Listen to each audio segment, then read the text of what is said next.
అనూహ్య పరిణామాల మధ్య మండిపల్లి రాంప్రసాద్ రెడ్డికి చంద్రబాబు నాయుడు కేబినెట్లో స్థానం దక్కింది. ఎవరికి ఊహకు అందని రాంప్రసాద్ రెడ్డి పదవిపైన తెలుగుదేశం పార్టీలో ఆసక్తికరమైనటువంటి చర్చ జరుగుతోంది. సరైన వ్యక్తికి సరైన సమయంలో చంద్రబాబు ఎంపిక చేశారన్నటువంటిది ఆ పార్టీలో జరుగుతున్నటువంటి సారాంశం. మండిపల్లి రాంప్రసాద్ రెడ్డి మంత్రి పదవి యోగానికి కారణాలేంటో ఇప్పుడు ఒకసారి పరిశీలన చేద్దాం. వైఎస్ఆర్ కాంగ్రెస్ పార్టీ అధికారంలోకి వచ్చింది. మండిపల్లి రాంప్రసాద్ రెడ్డికి అత్యంత సన్నిహితుడుగా పేరొందినటువంటి ముఖ్యమంత్రి వైఎస్ జగన్మోహన్ రెడ్డి రాష్ట్ర ముఖ్యమంత్రిగా ప్రమాణ స్వీకారం చేశారు. దీంతో రాయచోటిలో రాంప్రసాద్ రెడ్డికి తిరుగులేదని వైఎస్ఆర్ కాంగ్రెస్ పార్టీ అభిమానులు, రాంప్రసాద్ రెడ్డి అనుచరులు భావించారు. అయితే గడికోట శ్రీకాంత్ రెడ్డి రచించినటువంటి వ్యూహంలో జగన్మోహన్ రెడ్డి పడ్డాడు. దాని ఫలితంగానే రాంప్రసాద్ రెడ్డి వైఎస్ఆర్ కాంగ్రెస్ పార్టీ అధికారంలోకి వచ్చిన ఒక్క సంవత్సరంలోనే ప్రతిపక్షంలో ఉన్నటువంటి తెలుగుదేశం పార్టీలోకి రావాల్సి వచ్చింది.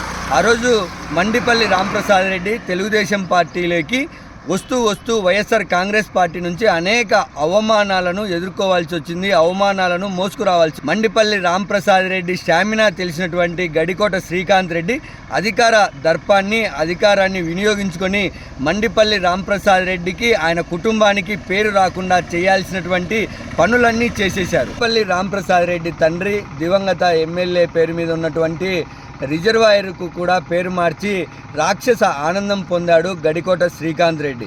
గడికోట శ్రీకాంత్ రెడ్డి చేసిన చేష్టలతో రాంప్రసాద్ రెడ్డి అనుచరుల పైన అనేకమైనటువంటి కేసులు కూడా నమోదయ్యాయి.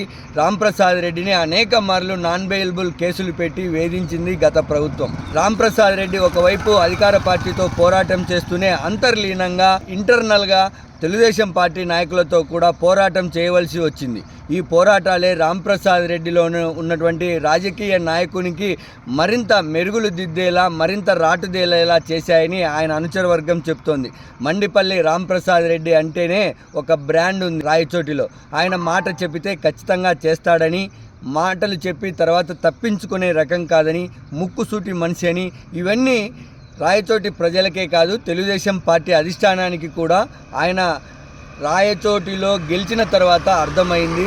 ఈజీగా గెలవాల్సినటువంటి రాజంపేట సీటును తెలుగుదేశం పార్టీ కోల్పోతే వైఎస్ఆర్ కాంగ్రెస్ పార్టీకి కంచుకోటైనటువంటి రాయచోటిలో సైకిల్ జోరు పెంచాడు. రాయచోటి నుంచి తెలుగుదేశం పార్టీని చాలా సంవత్సరాల తర్వాత రాముడు ఎమ్మెల్యేగా గెలిచి తెలుగుదేశం పార్టీలో ఖాతాలో వేయగలిగాడు.